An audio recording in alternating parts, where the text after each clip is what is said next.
In India, the President has the power to suspend fundamental rights during a national emergency declared under Article 352 of the Constitution. Specifically, Article 359 empowers the President to suspend the enforcement of fundamental rights, but this power does not extend to the rights enshrined in Articles 20 and 21, right to life and personal liberty. Here's a more detailed explanation. 1. National emergency. The President can declare a national emergency under Article 352 in cases of war, external aggression, or armed rebellion, or if the integrity of India is threatened by internal disturbance. 2. Suspension of rights. During a national emergency, the President can issue an order suspending the enforcement of all or any of the fundamental rights. This means individuals cannot approach the courts to seek enforcement of these suspended rights.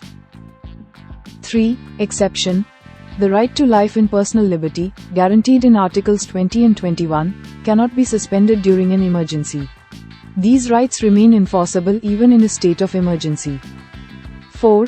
Article 358.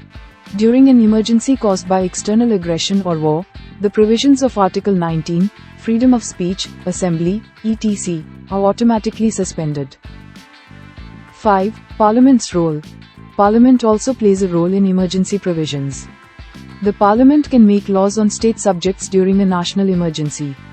Additionally, the Parliament can restrict or abrogate the fundamental rights of certain groups, such as the armed forces, under Article 33.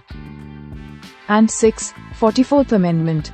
The 44th Amendment to the Constitution introduced specific changes to the emergency provisions, including limitations on the President's power to suspend Article 19 rights if the emergency is due to internal disturbance.